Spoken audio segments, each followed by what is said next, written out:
Greetings, my name is Monty Martin. And I'm Kelly McLaughlin, and we are the Dungeon Dudes. Welcome to our channel where we cover everything D&D, including advice for players and guides for GMs. We upload new videos on Tuesdays and Thursdays, so please subscribe to our channel, like this video, and ring that bell so that you never miss an episode. Today we are diving in once more to our multi-class tier rankings and looking at all the combinations that we can build around the Ranger in Dungeons & Dragons 5th edition.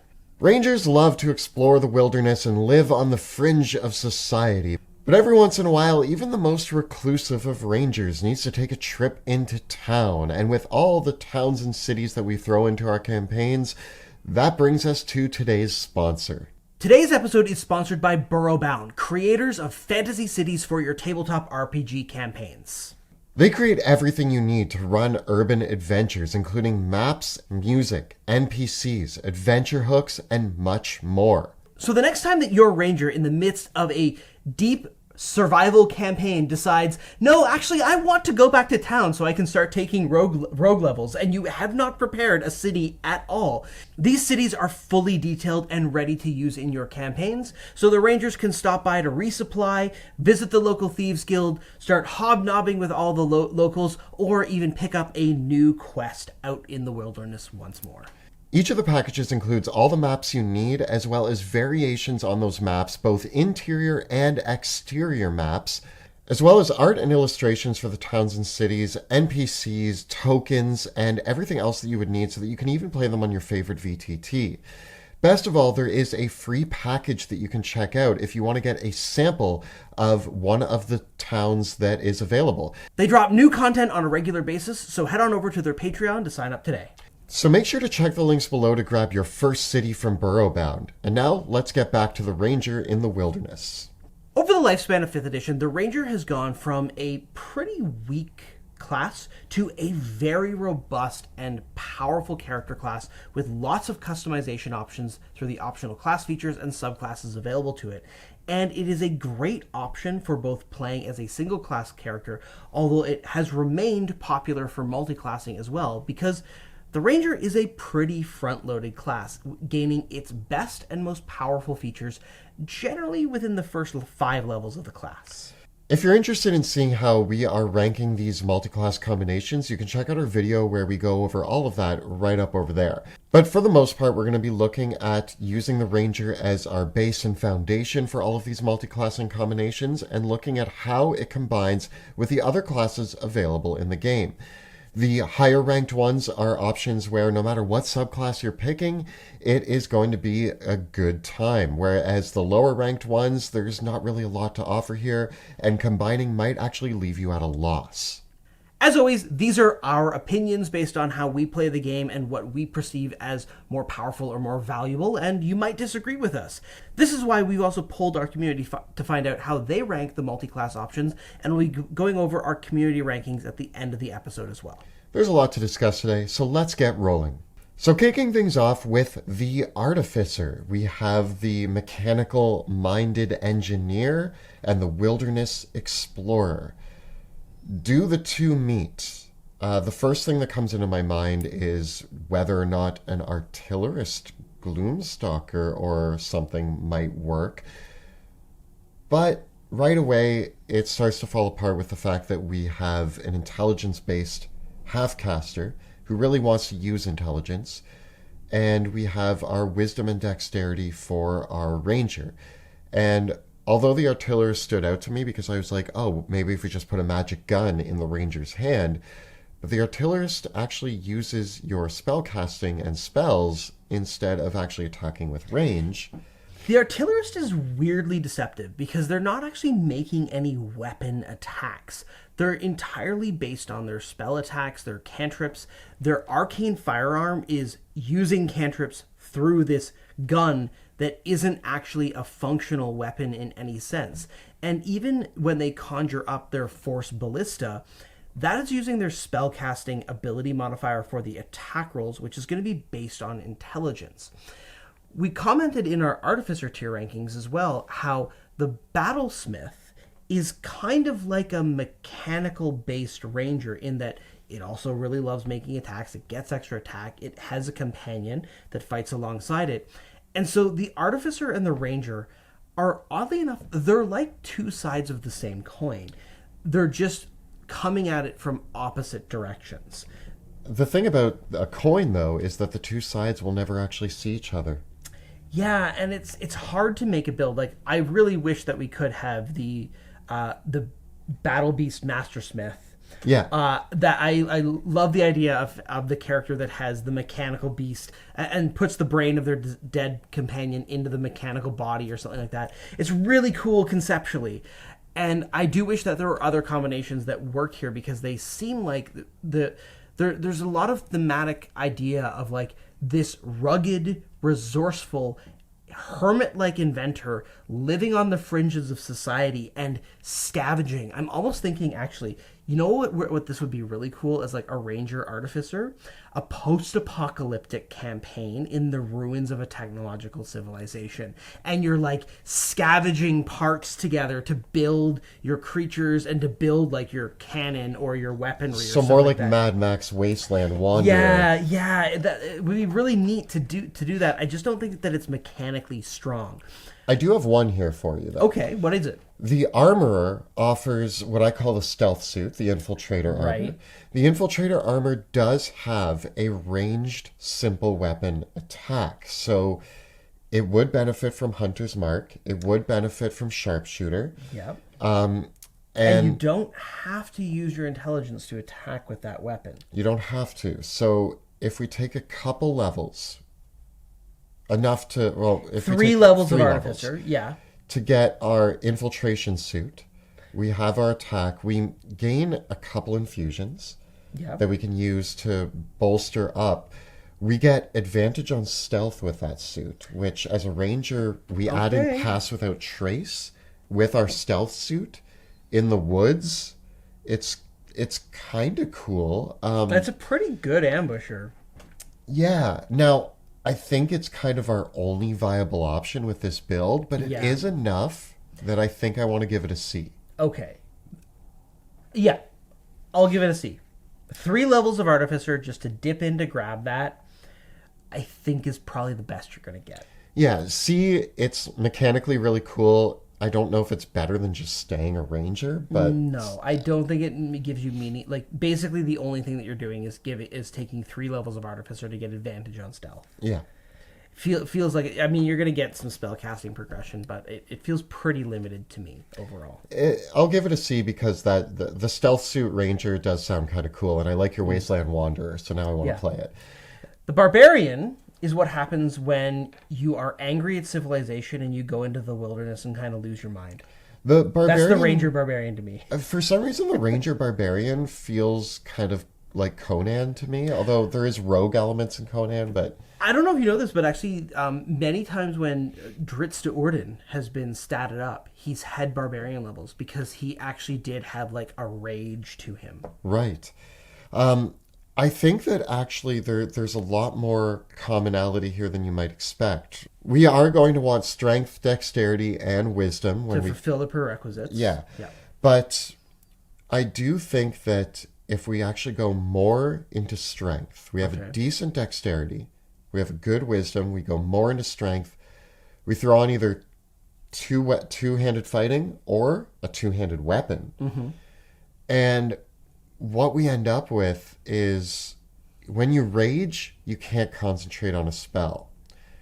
But in Tasha's Cauldron of Everything, they introduced new options for the Ranger. One is Favored Foe. It has a feature that says you concentrate on it like a spell. And but it gives you a spell. It's not a spell. And it gives you a Hunter's Mark style feature. So you can rage, Favored Foe, Reckless Attack, two-handed weapon.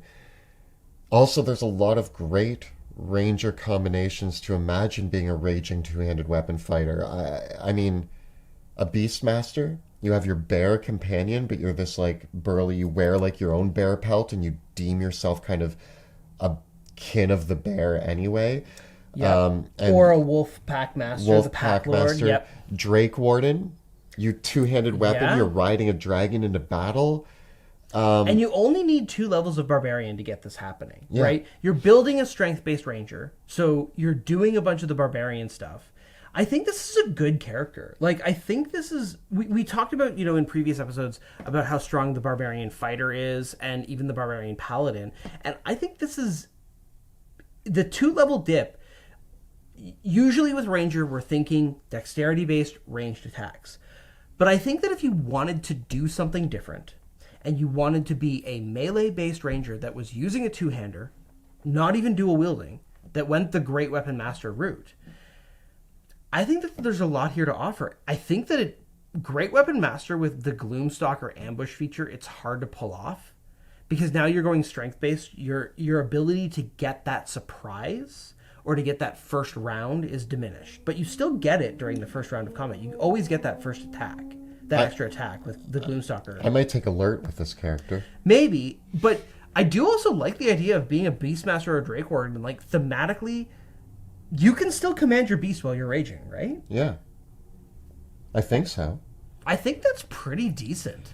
I don't think that this is the strongest option out there, but I do think that there's some merit here, and I think it's a B. I think there's quite a few cool options. I think I'm hesitant to give it higher than a B because I do think that the strength-based Ranger is not the best way to do a melee combatant. Yeah. I think that the Ranger definitely favors ranged attacks or dexterity-based attacks. It works a lot better, and it is cutting you off from the Ranger spellcasting, and I do think Ranger spellcasting is super underrated, and it's really good. There's a lot of cool options in there, especially with the expanded spell list. Rangers get summon spells. They get conjure woodland beings. They get summon fae, and not being able to have those... Because you're raging is a trade-off.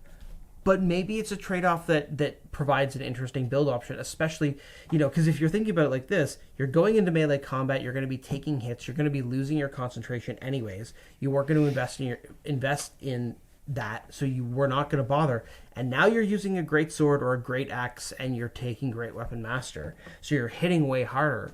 So it might just be good, you're still good on the damage front. Yeah, I think a B is fair for Barbarian. B for Barbarian. But as we move on to the Bard, this one's tough. Yeah. Rangers are not well known for caring about their charisma scores. No. And there's some cool options thematically here. Like I'm picturing the Whispers Bard and the Gloomstalker, the Gloom Whisperer. Or the Swords Bard. The Swords Bard is a dual wielder. We can use the Swords Bard features, but again, here's the problem. Most Rangers are going to build their characters with an 8 charisma, and the Bardic Inspiration power, again, with the Swords Bard, it is reliant on having that charisma score to power that feature, and you have to get several levels in before you get your Bardic Inspiration coming back on a short rest. So, as much as we've really turned around on the Swords Bard. It's interesting how, that's always, what can we do with the Swords Bard? I apologize for the ranking we gave the Swords Bard, because the Swords Bard is... It's still not the best Bard, but it's excellent for many cases. It's great for multiclassing. It really is. It's the first thing that I think of. I don't know if I would go with Lore Bard. I don't know if I would go with Valor Bard here. I feel like you need to get too many levels of Bard before that becomes worthwhile. Okay, but... Eloquence Bard. Okay, there's the Fey Wanderer. So the Fey Wanderer Eloquence Bard does have some gas here because there's an interesting feature that is unique to the Fey Wanderer. The Fey Wanderer at 3rd level gets to add their Wisdom modifier to Charisma checks. And that's not you use your Wisdom instead of Charisma. That's you add your Wisdom modifier. So, in theory, we could have that with a good Wisdom score and a good Charisma score. So you could build a character that was 15 Wisdom, 15 Charisma. You have to have at least a 13 in Dexterity and then put some points in Con. And you slowly you use your Ancestry ability boost to get 16 in both Wisdom and Charisma. So now, if you're a 3rd level Eloquence Bard and a 3rd level Fey Wanderer Ranger, you're adding your +3 Wisdom and your +3 Charisma, getting a +6, and you've got expertise in Persuasion and Deception, and you can't roll under 10. because of the Eloquence Bard feature. Yeah, so the minimum that you can get at this level, your proficiency modifier is plus 3. So the lowest you can roll at 6th level on a persuasion check is 22. And if we go high levels and we max out both charisma and wisdom, that gives us a plus 10. We can't roll lower than a 10. Double proficiency plus 12. So that's plus 22. You can't roll lower than a 10 because of Eloquence Bard. So 32. 32. But even your lowest persuasion being 22 at level 6. Now, this character is going to not be very great in combat, but if you are playing a very roleplay heavy campaign, a social intrigue campaign, the Fey Wanderer Bard might actually have a place. I feel like we gotta go back to the Bard episode and talk about this there. Too bad it's already out. But like that idea of, because what you could do is if you weren't taking more ranger levels, you could then just take those 3 levels of ranger, go the rest bard, and you're fine. You're just a bard. Yeah, that would have been appropriate for the bard video. Yeah. For the ranger video, this is actually weaker, I think. But is it enough to give the bard a C instead of a D? Okay, strictly speaking, the argument to give it a D still is that the combo is better when you take when you take the 3 levels of ranger just to get that feature and then go bard the rest of the way. And you still have to end up with monstrously bad ability scores for everything else, but they're workable. Yeah. I think it's still a D. We've come up with one build, and that build actually doesn't perform in all pillars of plus. Well, it's just an amazing social manipulator. Yeah. Right? So it's worth noting that exists. So D with an asterisk. Fair. Yeah. Next up, we come to the Cleric, and technically it's an easy multi-class because we're looking at wisdom. All we need is a 13 in wisdom and our 13 in dexterity. So the ability scores are fine. They line up super easy. So this is a case where, again, we imagine take 5 levels of ranger and 5 levels of cleric. What do we got? We have Spirit Guardians. Yep. And Spiritual Weapon. Yep. Which I guess if we're a melee ranger, that works better. Yeah, and they're not going to be too bad because we can have a 16 in both our dexterity and wisdom, and then just keep that high wisdom and boost up the other. So the ability score thing isn't going to be a problem. Our cleric spell casting is going to be fine. Although, is it worth it to say that we only take like 1 or 2 levels of cleric instead for like heavy armor and a channel divinity? Well, I don't think you're really going to care about having heavy armor as a ranger because you're going to have a good dexterity score. Yeah. Right? But you could take the 1 or 2 levels. Like, the Twilight Cleric gives you advantage on initiative from 1 level, and then you take 2 levels to get the channel divinity power and a little bit of access to some other cleric spells like Bless and Healing Word.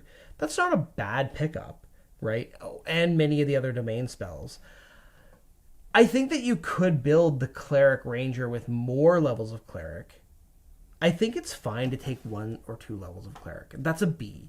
Like, there's a build there. And maybe there's a build between taking a couple more, depending on what Cleric spells you want to have. It doesn't strike me as like, oh my god, Ranger with Spiritual Weapon and Spirit Guardians. Because I feel like Rangers actually do have a lot of tools at their disposal, and especially if you're being a ranged character, the bow-wielding ranger would rather shoot all their arrows and be concentrating on Hunter's Mark or Entangle or a conjured or summoned beast than they would be right up in your grill with the Spirit Guardians around there. It's weird that when I think about this, like, there's a lot of cool cleric subclasses, and our wisdom is pairing.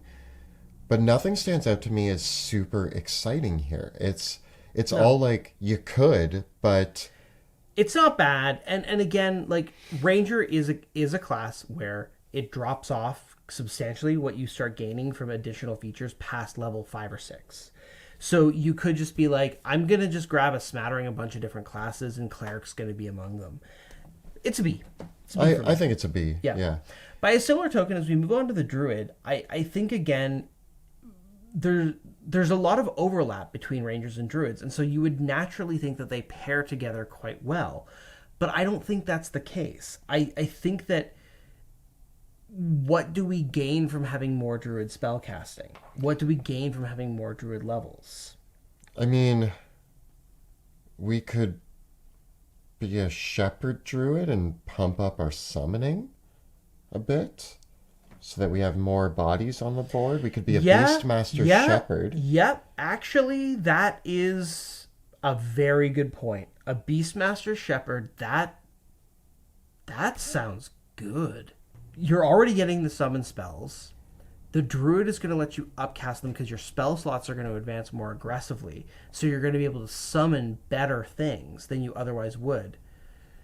Now, you could do that with the cleric. You could upcast the summon spells with the cleric spell slots. But the shepherd actually does give us a reasonable boost to summoning. Yes, and I actually do think that spirit totem is kind of slick. Yeah. With the ranger, like it's pretty good to just throw down there. And actually, you might want from your Beastmaster as well. Yeah, and you might want the eagle totem in that case. You summon the eagle, and instead of the unicorn, because you want the advantage on your own attacks. And you can grant advantage to your beast if you need to, or your summons, or yourself, or your allies. See, this feels like this is a better way of realizing having multiple summons at the same time and leading the pack. Yeah. Like, when you compare it to the Artificer, this immediately jumps out because it's like it's not interrupting with your main action economy, and the summon is just going to be out there and powerful. Is there a play here for being a Moon Druid Beastmaster? Double bear? Ooh. So you love your bear so much you want it to be like the bear. Be the bear. Be the bear. Be the bear, be with the bear, one with the bear. Or one with the wolf. I don't know. Because you run into a scaling problem. Because you have to decide, what do you want to get more powerful? Your beast companion or your wild shape form? I think that I'm going to give the druid a B, because I think there are some viable options, but I don't think it actually gels as well as you imagine it would. I feel like the ranger and the druid work really well together as partners, but having them as the same character, I just feel like there's a bunch of places where it's like, I wish I had the higher level ability. And again, I'm trying to imagine like a Ranger 6, Druid 6, which seems good. Stars Druid, Fey Wanderer. Well, the Stars Druid has that constellation bow that it shoots. But you're not really looking... The Ranger doesn't have any trouble weaponizing their bonus action. No, I'm just thinking of themes here. The Wildfire Druid? With... I don't know. There's no fiery Drake Warden. Drake Warden, Wildfire Druid. Burn it down. I guess. I don't know. I'm sticking with B. Yeah. There's some options here, but it's actually like you have to be very careful building these characters. Yeah. We move on to the fighter, and I don't think that there is a wrong choice here. Name any two subclasses, and it's awesome. Yeah.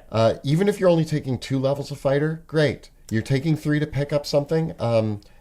I have so many favorite options here. I mean, we talked about previously with the fighter video that Gloomstalker Battlemaster Action Surge on that first round, making 6 attacks is just stupid. It's really good. I have DM'd for a player in Adventurers League that they were a crossbow expert Gloomstalker Battlemaster fighter, and whatever they wanted to shoot down on the first round of combat was dying. Another little secret favorite combo here is actually combining the Battlemaster and the Swarmkeeper, because the Battlemaster has the ability to take pushing attack with your bow, and the Swarmkeeper has the option of whenever you hit a target, they make a saving throw and you can push them 15 feet. So they have to make 2 saving throws, but it's kind of like if they fail the first saving throw, 15 feet, which is already cool. And if you want, you can double it up. And if they fail the second saving throw, you push them 30 feet. Another one that would be fun, a Cavalier, Beastmaster, or Drake Warden. Yeah. Double Yeah. down on riding your own. Like, a lot of people talk about the idea of either being a small creature or waiting till higher levels when you can ride your beasts or your summons. And the Cavalier, I mean, the Cavalier is more of a tank, but it could be a fun combo. I'll throw it out there just because I think it's worth mentioning. It's not my favorite fighter class, but there is the Arcane Archer, which does feel thematically like it pairs with the Ranger really well. It does. I don't know if it would be my first pick, but yes, we should mention that at the very least. You could go really wild, be an Echo Knight Beastmaster. Echo Knight Fey Wanderer also feels... Oh, yeah, that does feel thematically appropriate. Horizon Walker? Yeah. Echo Knight? Yeah, I can see it. S tier. Yes. There's not really a way to go wrong here, and they pair together so well. I think what I'm learning by doing this video is that although the Ranger is a half caster and their spell casting should not be second guessed, pairing them with martial classes actually works better. It does because the spell casting only takes you so far, right? They are still a martial caster, and I feel like the combinations there are just stronger. And I think the fighter is one of our biggest wins here. S tier, no questions. There's no wrong way to make this character. Okay, so the monk. The monk and the ranger multi-class really easily because they both require dexterity and wisdom 13. And so, once again, if we go with monk, we're asking ourselves, is it worth fighting in melee for what we gain by this? The ranger is cool with being unarmored if it multi-classes with monk, so that's fine by us. And I do think that one thing that is kind of cool here is Flurry of Blows with Hunter's Mark. Yeah. Flurry of Blows with Hunter's Mark is great. Thematically, there's a lot of crossover. There's a lot of great abilities. Like, being something like a Kensei, where you can take a bow. Yeah. Oh, that would be interesting, wouldn't it? Yeah. And, like, the idea of shooting people with a bow, but then also catching arrows that come at you and throwing them back. Your maneuverability gets upscaled here. Well, there's also the Shadow Monk Gloomstalker. Which is a very natural fit. I think that's pretty awesome as far as I'm concerned. Because what's cool about that is the Shadow Monk, you teleport in darkness, and now you're invisible in that darkness. This one's probably not as powerful, but I'm just going to throw it out there. Ascended Dragon Drake Warden. You take the energy of your dragon companion and channel it through you. Horizon Walker, Astral Self. That one's amazing. I also, in my mind, have the Drunken Master Monster Slayer, who's like the old grizzled, I'm too old for this, monster hunter. Yeah, coming out of retirement one last time. I don't think this is as good as the Barbarian. It's not as good as the Barbarian. It's not as good as the Fighter. But it's good. I don't think I want to give it an A. Because, again, it suffers the same problem as... Aside from the Kensei, which could be super cool, because you can use the longbow as a monk weapon now. It suffers the same problem as with the Barbarian in that you don't have to do the strength build that the Barbarian does to go into melee. So maybe it's better. Is this one of the Is it? It might be an A. It might be an A. Because the monk fists, after you take a couple levels, are D6s. And if you were dual wielding as a ranger, you'd be using either short swords or you would be using scimitars, which are D6s anyways. And short swords can be a monk weapon. They can be. So you could still be using those. And so now you're getting 2 extra attacks with your bonus action, and you actually don't have to dual wield at all. But this could be a better way of realizing that feeling of a dual-wielding flurry ranger, but with flurry of blows. Also, and you're you adding let the Stun stun. Strike. Yeah. He just took the words right out of my mouth. Yeah. You do have the stuns in there, which you like. The ability scores line up perfectly. I think I'm willing to give this an A. I think I am too, and I'm surprising myself here. And yeah, I think the monk ranger thematically also just it feels cool. It feels cool to be like the on the fringes of society. You're the woodland. You are an elf ninja. Yeah. You are an elf ninja. Yeah. Done. Done. Moving on to the Paladin. One thing that I want to point out, we actually got a few comments about this in our Paladin episode. The first sentence of multiclassing prerequisites states that you are required to meet the prerequisites for both the class that you are starting in and the class that you are multiclassing into. So in this case, you do in fact need at least a 13 in strength, dexterity, wisdom, and charisma. Yes. And again, we've said this a few times, but this is where, because it's the ranger and because it's the paladin, I think it's failure to launch. I completely agree. Because you need to get a 13 in 4 different stats, if you're doing point buy, you need to spend 5 points minimum per stat. So now 20 out of your 27 points are spent just to give you a bunch of 13s. And now you still have an 8 in intelligence, which is fine, and an 8 in constitution, which is not. So if you at least want to get your constitution up to 12, so you've got a positive bonus, you're spending 4 points now, which means that you have 3 points left over to put something to 14. If you're willing to go with a constitution of 10, you can still get a 15 in whatever stat you care about the most, and you can still have a 13 constitution. But I still feel that this character, at that point, you have spread your ability scores out so much that the abilities that you're trying to combine will not be effective. All of the paladin abilities that require your charisma or your strength, and all of the ranger abilities that are going to require your wisdom or your dexterity, they're all going to be weak. Yes. And so you could, with this character, conceivably, invest in your dexterity, make that your highest stat, but you can't smite on ranged attacks. You could be a melee ranger, yep. But I mean, even smiting with your attacks, you're still pretty weak. And I mean, you could use most of your spell slots for smites, but if that's the way we're going, I would rather just play a paladin. I just don't see what you're gaining from, like, you're gaining another fighting style and potentially the subclass feature from the ranger. I think this is D. Yeah. I don't like it. Yeah, I don't like it either. Cool. Next up, we come to the rogue. And similar to the fighter, any way you slice this. I mean, we've been playing with a ranger rogue in Drakkenheim for years now. Veo is an extraordinarily powerful character. She has so many options at her disposal. She's a Gloomstalker Arcane Trickster, which I think is one of the strongest combinations that you can make out of this because it's advanced her spellcasting. She's always finding interesting things to do with the spells. The sneak attack adds a lot of damage, especially once you get a couple rogue levels out of your belt. And you can do exactly what Jill did, which was take the 5 levels of Ranger and then go rogue the rest of the way. And it's amazing. Or you could balance it out a little bit more. You could dip it. It's again another one of those things that you could do the rogue, the fighter, the ranger. They all pair together really, really well.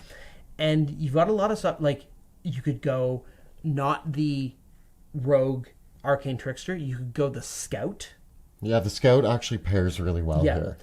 You can go assassin. Assassin Gloomstalker, I think, is a pretty classic combination here. I don't think I would choose swashbuckler or soul knife. What about like mastermind? I mean, the mastermind could work, maybe. I think that there's a lot of different combos here. I don't think it's as like you could do anything as the fighter, but I think it's still S tier. I think it's still S tier. Maybe not as free as the fighter in just select whatever you want, but there's enough options here that you pick most of your favorite rogue subclasses, most of your favorite ranger subclasses, and it's going to work. Yeah, it's going to work super well. And yeah, there's no question in my mind, the Gloomstalker Arcane Trickster. I've played with this character at my table for years now. It's super good. Yeah. It's super, super good. And yeah, just good. Like, you just know Any turn where Jill isn't shooting something is like, all right, the combat's gonna last one more round. Really, it always Yeah. feels like it's the other two characters trying their best, and then if Jill decides that something's going to die, It's dies. over. Yeah. Yeah. So after the rogue, we're kind of done with the martial classes, and we come to our spellcasters, which we already kind of stated don't gel as well as you would want them to with the rogue, and also we're now looking at spellcasters that don't have the right ability scores. So starting with the sorcerer,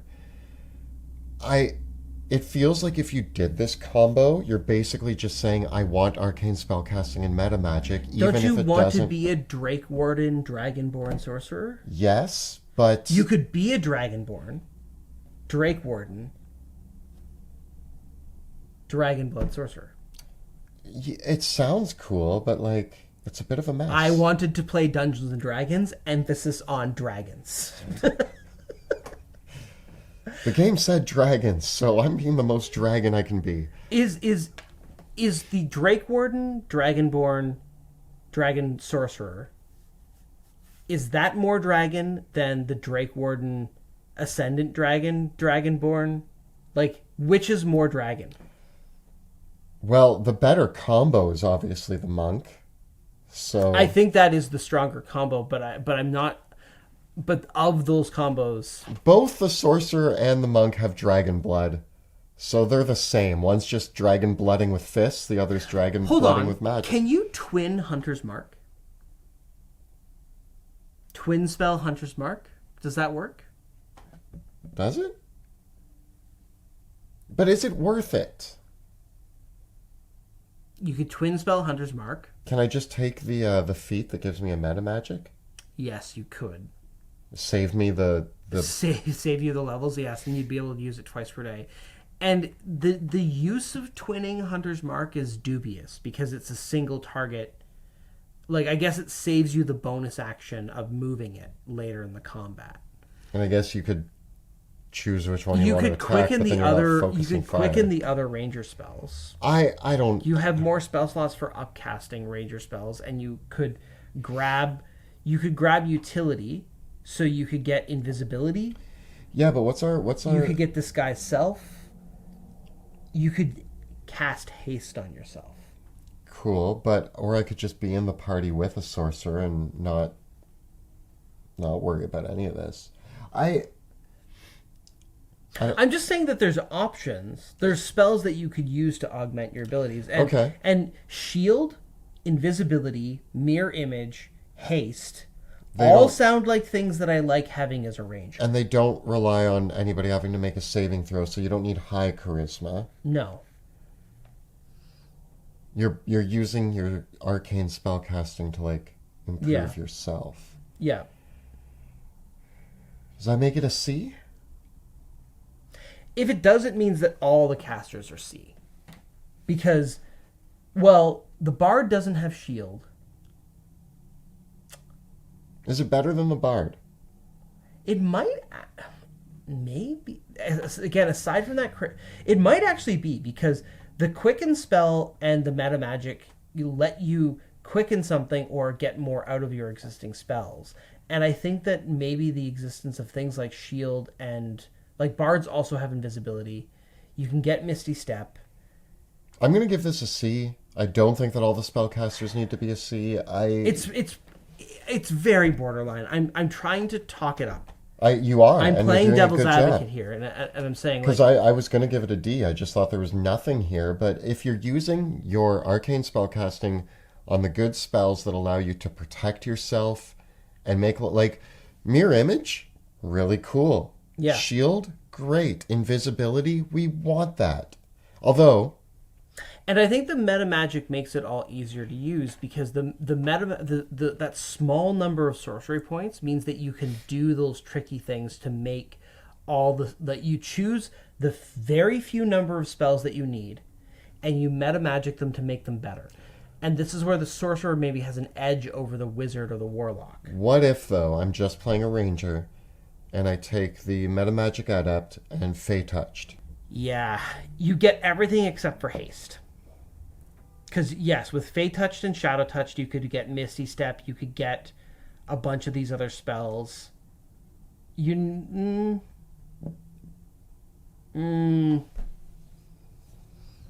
it's like C minus, Okay. D plus. D plus, C minus. What about the Warlock?